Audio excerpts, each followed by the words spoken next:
Hello, this is going to be a quick informal guide to P10S since I think that my notes and the VOD are kind of bad, and hopefully I can explain some of these things to you guys if you want, otherwise you can ignore the video and whatever. But cool, hopefully this all works out well, and I'm just going to be showing my VOD of the clear. This is from my point of view as Sage. We only had one death, it was our Dragoon at some point. This will be a good example of how to do the fight entirely correctly. This is not using Hector strats. This is using our group strats, which are a combination of day one, as well as some things that me and IRL and some other group members came up with. So, kind of just get into it. I'm going to be pausing the video a lot and then kind of replaying mechanics for you in real time so you can see the speed of it. This fight is very fast compared to P9S, so that's something you have to be prepared for. That there isn't time between mechanics, it just kind of happens, and there's nothing you can do about it. Fight starts off with a raid wide, as we would expect, so just do your opener, get this raid wide. It does apply a bleed. So as you can see, we have Panheima and Physis come out here, as well as some regens from the Astro. Shake is out here as well to help with the regen before the Tank Buster. This is the same thing as in the normal. Tank Buster is going to be a multi-hit buster. We just have our main tank invul on it. You can stack it, but you don't need the invul until much later in the fight, so you might as well just use it on this to make it easier for your healers.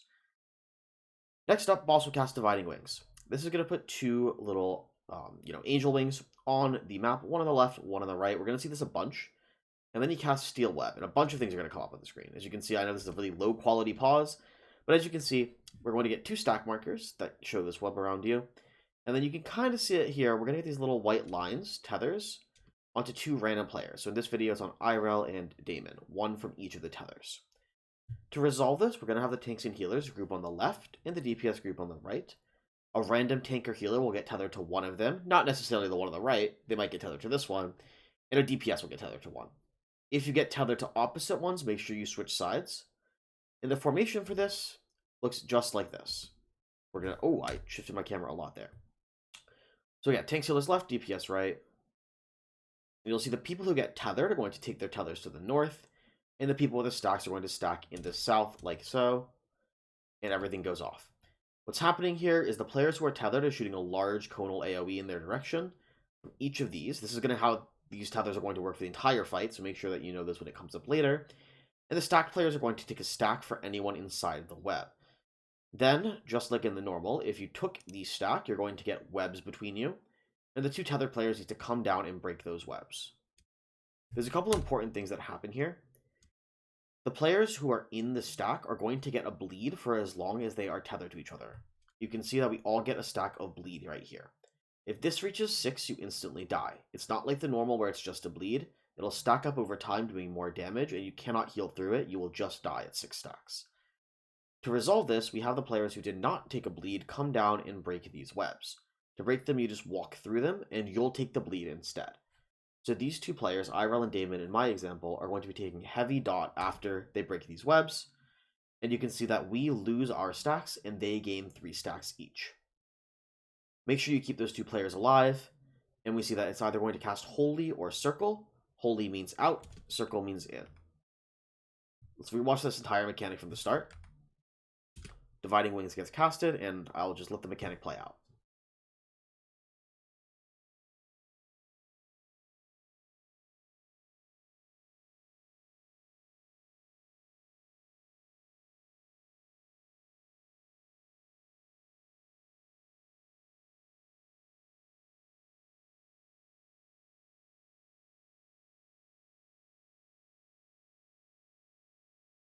And there you go. After the in or out, boss is going to cast Wicked Step. This is a tank buster that spawns towers. This is just like the normal, except you might have seen some memes about it. It's going to send the tanks flying to the opposite platform. So we have our Group 1 tank Makoto on the right, and our Group 2 tank IRL on the left, opposite of what we would normally do. That way IRL gets knocked to the right platform, and Makoto gets knocked to the left. This is a tricky tank mechanic because you can get knocked and miss. So if we look at where Makoto is standing, this is a good example. Right on the edge of the boss's hitbox, right next to the tower, will always knock you directly onto that platform. Tanks, make sure that positioning is very specific, otherwise you will fall off. The boss will now cast Entangling Web, which is a different version of the web. He has 3 he can cast. Earlier was Steel Web, which was stacks. This is Entangling Web. Entangling Web will go on 2 tanks, so Makoto and IRL, who are now on the opposite platforms, a healer, and a DPS. To resolve this, we have the healer go left and the DPS go right. When these webs touch each other, they're going to form a bridge. They're going to form a web between them, just like they did in the first mechanic. However, with entangling web, they don't form between the players, they're just going to form between these nodes that are on the arena. So by touching here, me and Makoto are going to form a bridge, and on the other side, our DPS and IRL will form a bridge. After you drop the AoE, make sure you move out of it, and we see that a bridge is spawned as the boss casts Pandemoniac pillars, and we all have to move to our tower spots. This is the first time that I need to bring up this diagram. This is how we resolved our tower spots. Tanks need to take the top left and top right towers, because later on they'll be extremely far away when the towers spawn, and they need to make sure they have time to get there. Melees can then take the two other close towers near the middle. We had our group 1 melee take the top tower, and our group 2 melee take the middle tower. Healers take their respective side towers, and our range go to the far south because they'll have enough time to get down there. We go to this tower position, and Pandemoniac Pillars goes off, and now a very fast mechanic happens here. So let's just watch this first. And that's the end of the mechanic. So what's happening here is the boss is going to cast Pandemonium's Holy again, or he's going to cast a Circle of Pandemonium, which requires you to go into the boss's hitbox. If it's Circle of Pandemonium, the first 3 that are inside the hitbox will be safe, and if it's Holy, the outer 3 will be safe. Just like the normal, however, some of these are going to be a circle, and some of them are going to be a donut. To tell, you look for whether it has a crown or a halo. There will always either be 1 halo in a row. In this first row, there's 1 halo on the right, or 2, as it is in the middle. If there's 1 halo, it's easy, just go to it. In this case, we can't go here because he's casting Holy. So as soon as you see Holy, we know we're in this middle row. You can see Sore solves this a little bit differently than we do. So if you want to do it a different way, you can look at where he goes. But I'll explain the way that most of the party does the mechanic. Look from left to right to find the donut, and go to that donut. However, the entire donut is not safe. As you can see, part of this donut is cut through by the other donut. So if there's 2 donuts next to each other, make sure you go away from the second donut. We are all towards the left-hand side of the safe spot. The direct center is also safe, but it's nice to be a little bit off-center to make sure that you're not getting clipped. This donut would have also been safe on the right-hand side. Instead, what Sore does is notice that these circles are very small. You can actually go to the circle AoE and just stand outside of the AoE range. The circle is just as big as these chains around the AoE. As you can see, these chains go around in the circle. So Sore runs to the circle and gets away from it. So you can either go to the donut inside of it, or away from all the donuts and outside of the circles. I personally think this solution is easier inside these donuts, but it is much faster and you have to adjust for this. Doing Sore's solution is a little bit easier for people who have the mobility to do it, so physical range or maybe some casters. And the mechanic resolves with Silk Spit. Silk Spit is the next spread mechanic. This is the last way that he can put webs. So as you can see, this time all 8 players get a web, versus Steel Web, which put 2 stacks, and Entangling Web, which put baited AoEs. For Silk Spit, we follow this spread pattern. We have our healers stand where they were for their towers, our range go north and south on the main platform, our tanks go to the north, and our melee go off to the side. This is actually incorrect. The melee cannot stand here. This was a day 1 strat. Melees have to stand on this triangle here, because if they hit this node, they will form a web, and they will die to the dot. So melees, make sure you come to the northern part here. As you can see, I'll show the entire arena in my POV. You can see this is where the melee should stand. The tank should stand here. If your webs touch, you tether and die. If the web touches the node, you tether and die. We spread out. Same thing for healers. Make sure you don't touch this node. And the boss will cast Demonic Bonds. Everyone needs to come to the center and take a look at your debuffs. We'll talk about these later, but notice that we get 2 different debuffs, and they have a different number of people on it. The number above the people doesn't matter. It's the number of people and the duration of the debuff. So in this case, we have 1 and 2. We're going to ignore that for now, as the boss will cast Pandemoniac Meltdown. This will put a stack laser on 1 player and 2 Earthshakers on other players, completely randomly. There's no way to tell who this is going to go on. You just have to adjust for each other. Earthshakers, make sure you're out of the stack. Tanks, make sure you are in front of the stack. Everyone else, just be in the laser stack. When these Earthshakers go off, they're very small compared to this laser, so you don't need to spread out to either side, and you can actually see that we spread out quite close to each other with no problem. This does a lot of damage and requires a lot of healing to make sure that you are immediately healed up after the spread, so everyone make sure you come center quickly. And after this mechanic, we'll all get taken very low, and we need to heal up and mid again because we're doing a touchdown, and we're going to split up onto sides. This is the first part really, where my description is going to vary from Hector's. And this is where the debuffs come in handy. Hector's guide is going to tell you everyone go to the same platform here on the left where I go. What I think is easier for groups is to look at your debuffs. There will always be a spread, this one person debuff. You can ignore that, it's always there.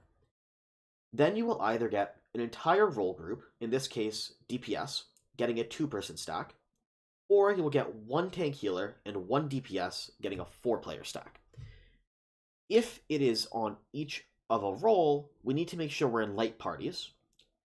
If it is in one of the tank healers and one of the DPS, the 4 stack, the one that we do not have, we do role parties.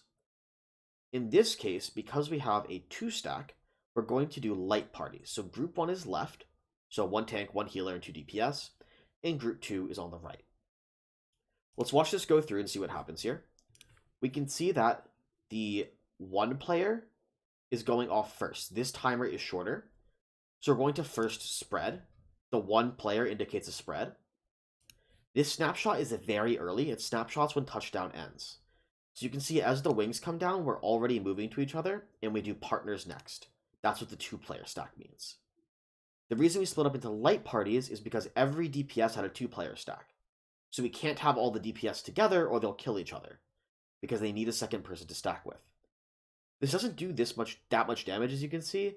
It mostly just checks to see if you have the right number of players. If instead we had a spread and a role group, meaning 4 people shown here, then we would split up with tanks healers left and DPS on the right, and we would do a role split, where the role splits in the middle, and then we spread out. I don't have a diagram for this spread, we just kind of figured it out, and you guys can kind of figure it out as well. But as you can see, we just split up into light parties. Execute the spread first. Come together for partners. And we all return back to the middle. After every mechanic, make sure you go back to the middle when there's a bridge. Also cast Ultima. This is just a raid white again.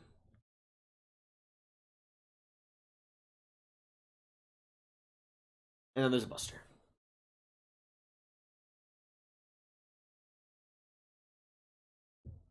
Now we get into the first really big mechanic in the fight. The boss will start by casting Demonic Bonds again. This one will always be partners in spread, so make sure you assign spots for your partners to go. In our case, we decided to have Sore and me, so healer group 1 stacked near B, healer group 2 near D or 4, and our melee and tanks were up near the north. We would adjust accordingly and kind of just wing it for the most part, because we don't really know where everyone's going to end up at the end of this mechanic. This is the first really hard mechanic in the fight, and requires a lot of adjusting and making sure that people are being aware. So make sure you have a good understanding of how this one works, because it's not just stacks and spreads. Starts off with north-south towers. We just decided on tower spots with our tanks in Light Party 1, Makoto, Zerva, and then our Light Party 2 players, Dame and Iroh. For the majority of the fight, we have the tanks and healers towards the outside of the arena, which is why Makoto, Iroh, me, and Lakma are towards the outside. However, in the south, we ended up changing it and just had Lakma over to my side to keep the healers near each other. You can do this however you want. It does not matter who takes which tower. Towers get taken, these heads spawn, and we get numbers over these heads. This is going to be the order in which these heads shoot lasers. Let's watch the whole mechanic first, and then we'll go over kind of what happened and break it down.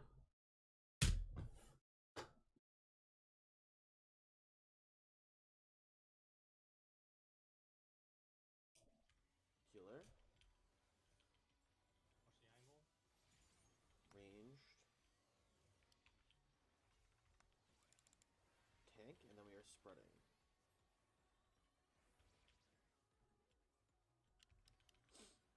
Partners. We are lasers.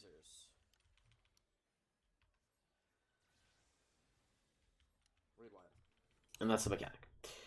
So let's break this down.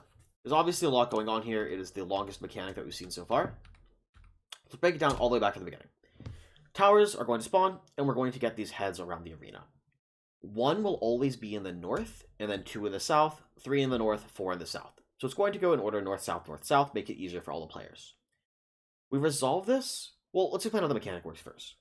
Each head is going to shoot a laser that does a knockback on the players in front of it. Anyone who gets hit by the laser will get a knockback.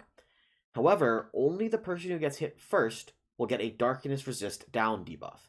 Meaning once you are hit as the first person in the line, you can no longer take any laser regardless of position. So to resolve this, we have players stand in the front baiting the heads, but we have the tanks stand behind them to stack the damage with them and mitigate it. This will kill you if you take it alone as a non-tank player, so you have to make sure your tank is behind you. We have the tank who is in Light Party 1 prioritize the tower on the true northwest, and we have the tank who is Light Party 2 prioritize the tower on the true northeast.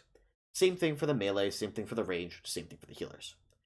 We resolve this in the order melee, healer, ranged, tank. So Zerva, being our group 1 melee, starts at the 1 tower that is further left, and Damon starts at the 1 tower that's further right. Everyone else needs to make sure they move out of the way of the lasers, which is why we all move to the side. Tanks stand behind your melee, you're going to get knocked back with them and mitigate the damage. This does a lot of damage to everyone multiple times, so healers, make sure you're prepared with mitten healing here. There's a raid wide after, as well as stack spreads, so make sure that you have enough up for all of this. We use neutral sect as well as a couple of other things here. Melees will take the first knockback. Make sure you point the laser in a straight line across, and you get knocked back to the next tower. Next up is healers. Healers are going to do the same thing. Melees are going to get out of the way. So you can see Damon runs to the side here, Zerva runs to the side here, and healers get ready for the knockback. Tanks stand behind them again, and we get knocked back. Next up is the third tower. This is ranged, same thing. Ranged are going to stand in front and bait it across. Everyone else dodges the lasers by standing in the middle. Tanks get knocked back, and the last tower, since the tanks were behind everyone the whole time, they still don't have the debuff, and they can take their tower solo. This will kill a tank if they do not have enough mit, so make sure you do a little bit of mitigation here and get knocked back.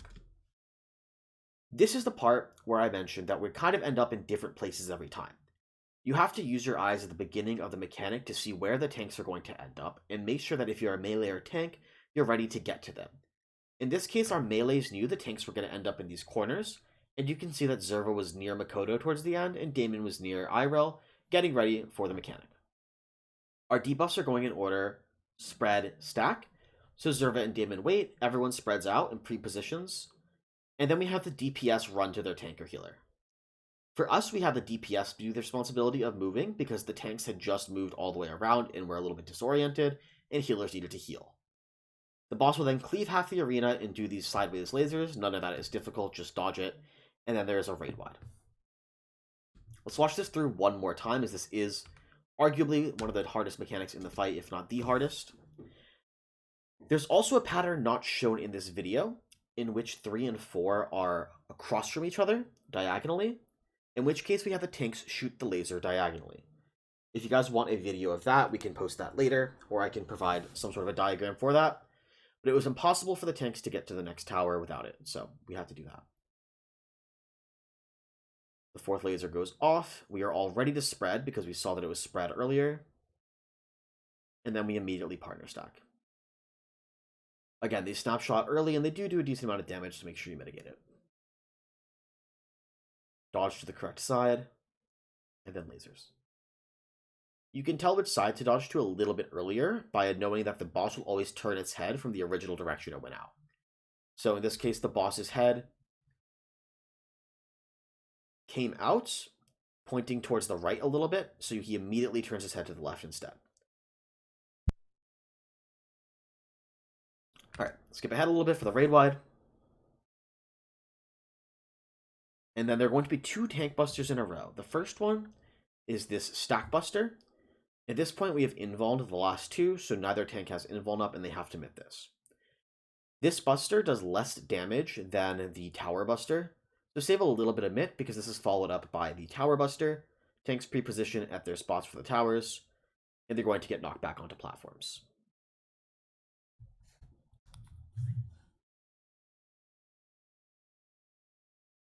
Again, we're going to be forming bridges. Healer left, DPS right. Entangling web gets casted. Those towers do put a dot on your tank, so healers make sure you're watching them throughout all of this. We form a bridge again, and remember to move out of this AoE. Silk Spit gets cast, which is the spread from earlier. None of this is new, just overlaid. Everyone's going to go to their full arena spread spot, making sure no one is touching a node or each other. And Demonic Bonds gets cast, and we prepare for the most difficult mechanic in the fight.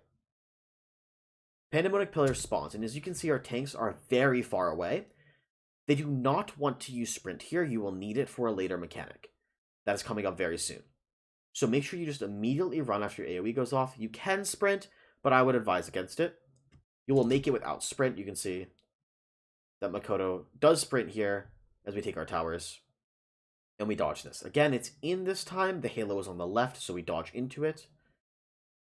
And now we have to evaluate what our Demonic Bonds are. It's kind of hard to tell because of the grainy quality for some reason, but we can see that this will always be a roll party and spread. Just as Limit Cut is always partners in spread, this is always roll groups in spread. In our case, roll groups is going off first, so we are prepared to go into our tank healer and DPS group. The boss will cleave half the arena, in this case it's cleaving the right hand side, and we do our roll groups. The way we did this for our roll groups was have tanks healers stand on the outside and DPS towards the inside. This made it easy for us to always position together. The boss will then do the lasers again, just as it did with Limit Cut. However, we now have a spread going off at the same time. To account for this, you can have your range. As you can see, Sore is running through since the lasers, now that side of the arena is safe and the lasers are going through. Or you could go to a spread spot like this, dodging the lasers. This laser can spawn all the way south.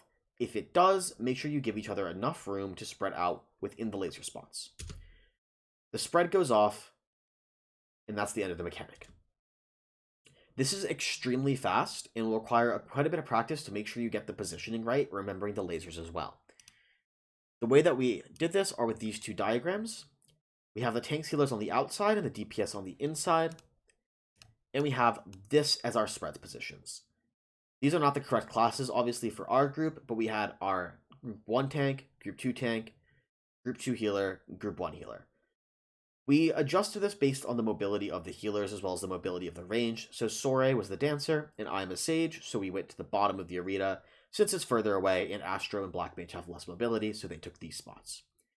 These players in the center need to be the most careful with their positioning, because it's very easy to go too far south or too far north and clip these players.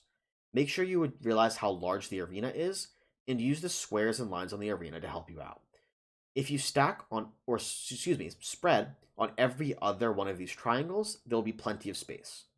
So it could be this triangle, this triangle, this triangle, and this one. Will be plenty of space for this spread. I suggest that the 2 players north and the 2 players south pop sprint for this mechanic. There's also an easier way to resolve this by having your DPS stack in the north and your tank healer stack in the south, and then you spread in a corner setup situation like this. We did not opt to do that, but that might be easier and is likely the strat that Hector goes over in his guide. Let's watch this whole mechanic in full so you can get a feeling for the pacing. So we form the bridge, and starting from here is where the mechanic really begins.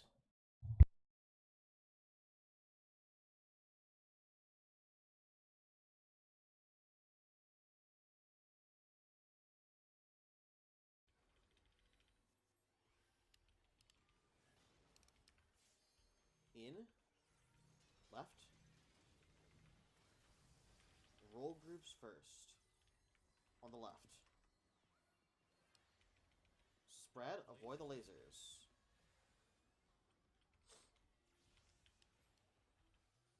Tanks healers left, DPS right. Alright, that's the whole mechanic. Again, very fast, will require a bit of practice. That is where we had the most wipes. Next up, boss will cast Dividing Wings again. Not a big deal. This mechanic is exactly the same as the first one. However, as you can see, there's no wings here. The wings have spawned on opposite platforms. This is just the first mechanic with touchdown happening at the same time. We're going to resolve it the exact same way. Tanks healers left, DPS right. If you get tethered, make sure you go to the one that you are tethered to. You can see that even though I'm a healer, I go to the right because I'm tethered to the right-hand side. This will always work out.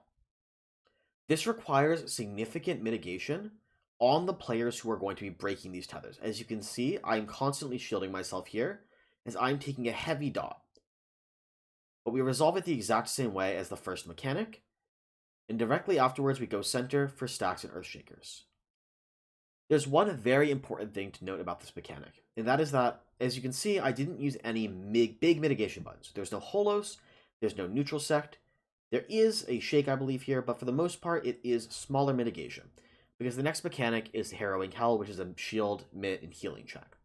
So instead, I opt for GCD heals, and my tank might give me a Nascent or something like that to help with the healing on the players who are taking the dot. Note that the player on the right is out of range of any heals from the players on the left. So if you see that a DPS is tethered to the right-hand side, make sure that they use their personal mitigation and that you give them some help so when they break the webs, they have enough health and shields to come to the center without dying to their dot. Once this is over, pandemonic meltdown happens, and the dot goes away. You cannot have the dot player not be in the stack because the stack does too much damage with only 6 players stacked, or only 5 players stacked, excuse me. Last thing here is a tank buster before we get into Harrowing Hell. I'm going to play this whole mechanic for you again, starting from here. I'll have myself here, spread out.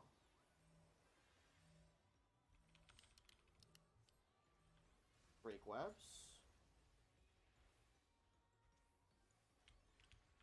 Center.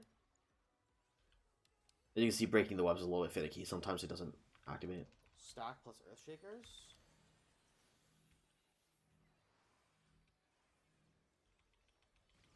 Tank Buster. And that's the mechanic. Now we prepare for Harrowing Hell.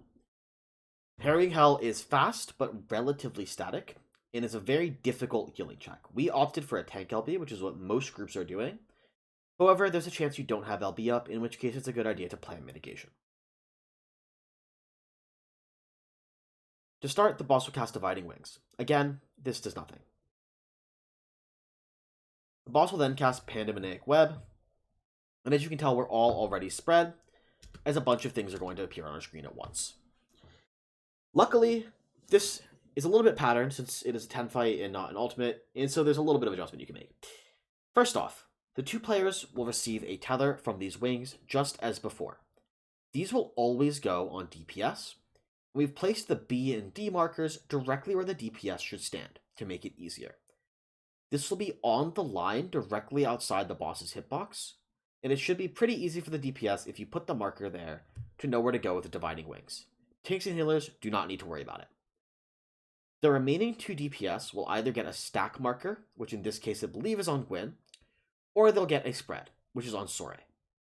Since there's only 1 DPS who will get the spread, we have that player have a static position to resolve it. To go through what's going to happen here, I'm going to just play the whole mechanic so you can see the movement and what's going on, and then we'll explain what's going on and how we resolve it.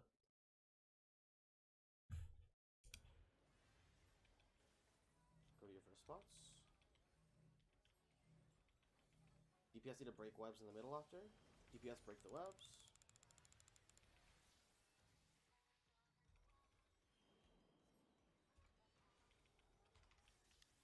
Watch the DPS who took the webs. Watch server, watch server. Alright, and you can see we panic a little bit, but we get to the mechanic. So, what's going on here?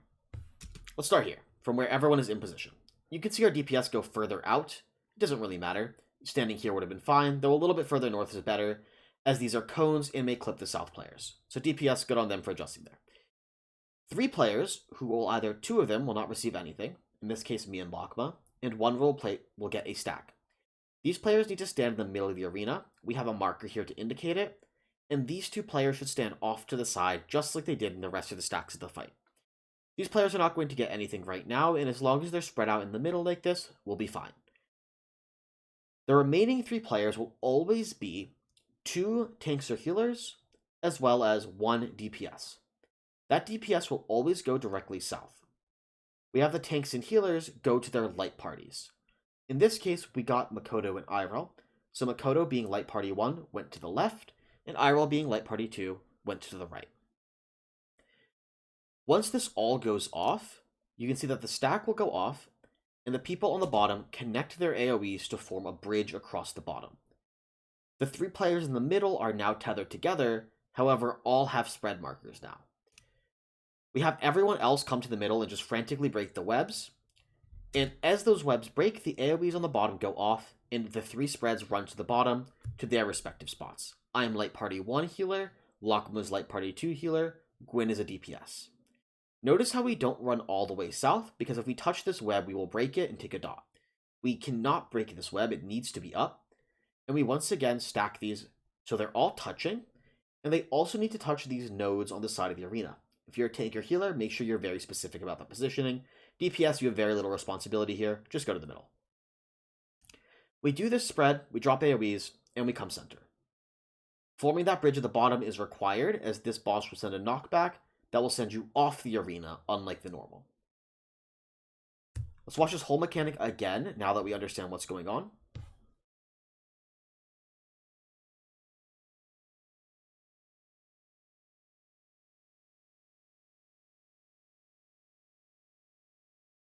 Notice how it doesn't matter if the stack and spread touch, as long as the players are not touching.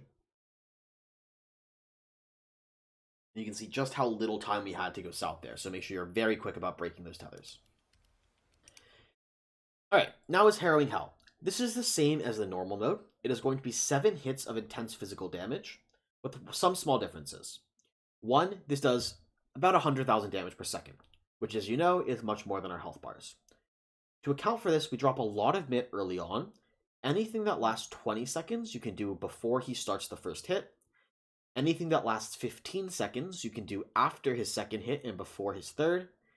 And anything that lasts 10 seconds, you should do after his 4th hit. That will make sure that it's all up for the final hit, which does the most damage. Also, unlike the normal, whoever is at the front takes the most damage. Tanks stand at the very front. The boss will keep slamming into us 7 times. And after the 3rd hit, when we run out of mitigation, we tank LB3. And at the end, there's a knockback. Now, after this knockback, while I'm flashbanging you here, you can see that at some point during this, we got debuffs. This can be any set of debuffs, except there's always a spread like usual. In this case, it's roll groups, because there's 1 on each roll, and then spread. To execute this, we have the tanks and healers stand on the left, make sure the tanks are still in front, and the DPS stand on the right, and we get knocked back.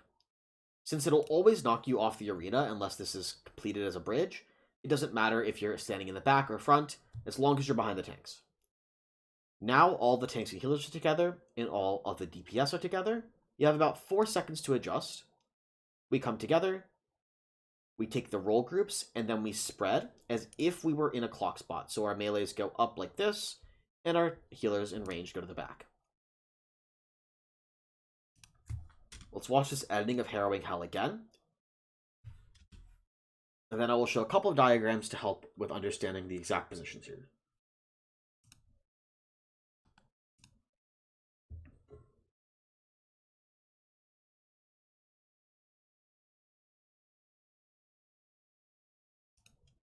Okay. This diagram shows the positioning for Harrowing Hell when you are doing all of the webs at the beginning. As you can see, there's a tank healer, a DPS, the remaining 2 tanks healers, the second DPS, and these 2 DPS have tethers. The most specific part of this is this DPS tethers, because if this cone goes too far down, you can snipe these 2 players who are on this diagonal. There are also diagrams that I created that are not good. They work, but they are not particularly nice to look at, but I'll still show them on the screen. This is if it's spread and rolls. As you can see, we get knocked back. We have our light party 1 tank on the left, light party 2 tank on the right, light party 1 melee, light party 2 melee. We spread out, and then we stack tanks, healers, DPS. This stack would probably move north a little bit for uptime, but it's not that important. This is shown in the video, so I'm not going to go over too much. This is our positioning if we had partners. If we have partners, we have to make sure that the players who are partnered together, in this case me and Sori, Makoto and Zerva, end up next to each other. So we would knock back in this order, and then those melees would dash to the boss and group together for partners, or we would spread and then do partners. Any of these knockback situations work, you have plenty of time to adjust, just make sure that you have a set spot for your players. Alright. Once you've completed Harrowing Hell, Square Enix had mercy on us and made the rest of the fight pretty easy. There's a bit of time before a raid wide, but everything after this, we've already seen or have seen in the normal.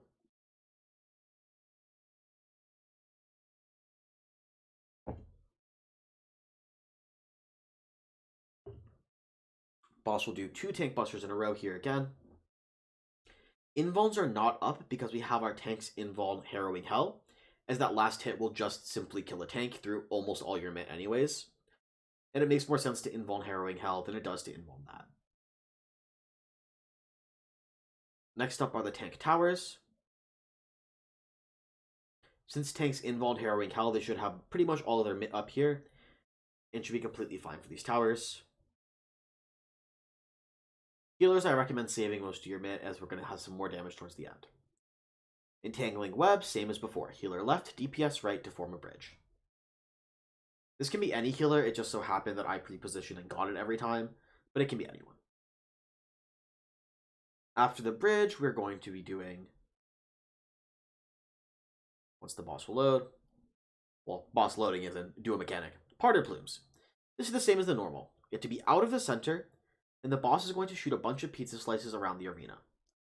As you can see, we move behind the first pizza slice, so I stand here. A lot of the party members stand here instead and move into this pizza slice. It doesn't matter. You can go to either, and the mechanic is resolvable no matter what.